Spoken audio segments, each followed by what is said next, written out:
Hello and welcome to my presentation, Flu Shots and Why We Need Them.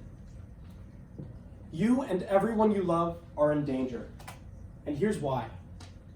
We're in the middle of the 2019 to 2020 flu season, which typically spans between the months of October and May. How many coworkers do you know that have been infected with the flu virus already? How many friends, family members? If your answer to all three of those questions was none, you're a statistical improbability in the United States. An article put out by WebMD, supported by research by the Centers for Disease Control, showed that between 5 and 20% of US residents are infected by influenza each year.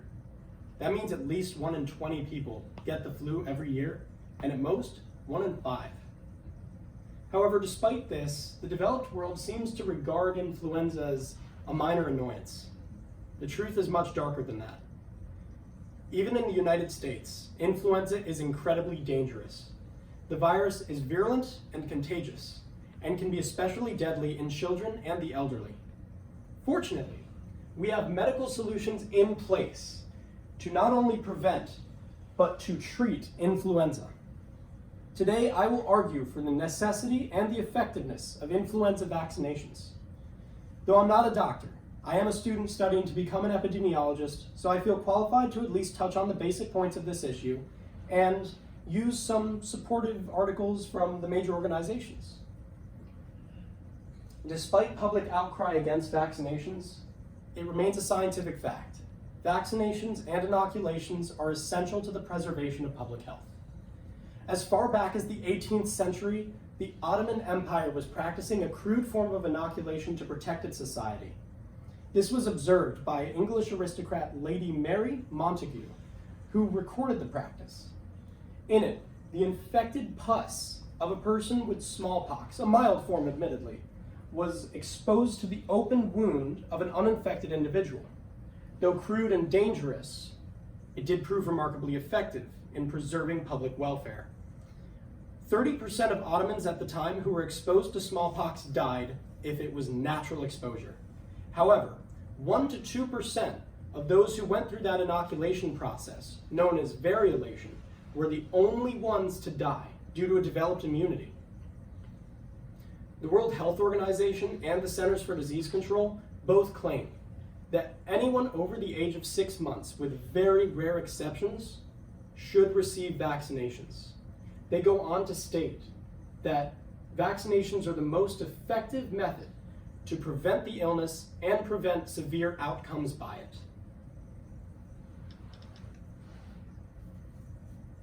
Sometimes, vaccinations can have side effects, and I would be remiss from a public health standpoint if I did not mention those. No, they do not cause autism. I have the genetic disorder, and I think I know enough about it to dismiss those claims. However, vaccinations are not completely harmless.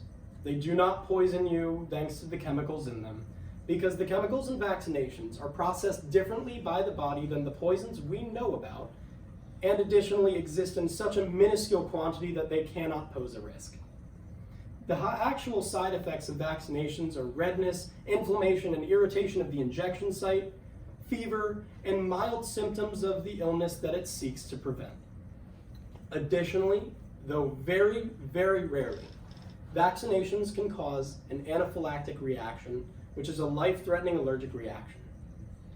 Though frightening, I want to assure you there is very little to fear. The Children's Hospital of Philadelphia released a statistic about the hepatitis B vaccination, stating that only 1 in every 600,000 cause anaphylaxis.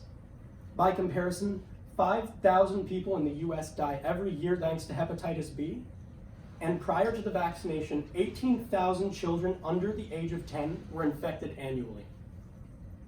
It's also worth noting, vaccinations are delivered in a medical setting where professionals and equipment are on standby to treat anaphylactic reactions. This mitigates the risk even beyond the very, very low possibility of even having that reaction in the first place. Sometimes, admittedly, vaccinations don't work as effectively as they're meant to, especially in influenza.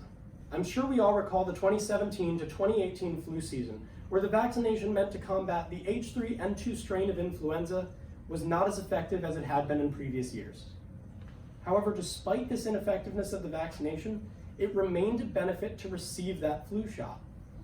A study conducted by the CDC, numerous state departments of health, and numerous emerging infections programs showed that 7.1 million infections of influenza that year were prevented by the vaccination, and 10% of overall hospitalizations were prevented.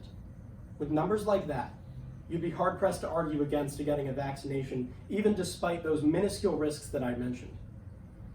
All you have to do to protect yourself and those around you is go to your local pharmacy, your local vaccine drive, or your local primary care provider and receive that flu shot.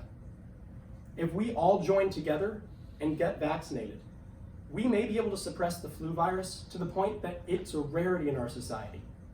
And even more importantly, it can protect the most vulnerable demographics from the disease's devastating effects altogether. So don't delay.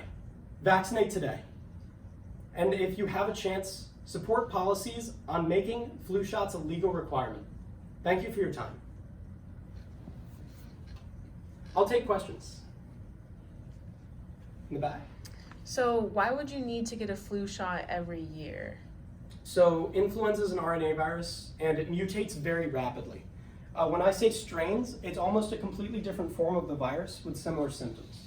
So every year, it tends to mutate a little, and they have to come up with a new vaccination to combat it. So it's important to get vaccinated every year because the flu vaccine that you got last year may not be as effective in combating this year's strain. Any others? Yes. Is there a difference between the nasal spray inoculation and the injection? I mean, aside from the obvious method of delivery, being the nasal spray is just a nasal spray and your inoculation is an injection, not much. The CDC's actually gone on record and said that they have no preference for one over the other because they're both equally effective, and it's been confirmed by numerous studies. Any last questions? All right, well, thank you for your time.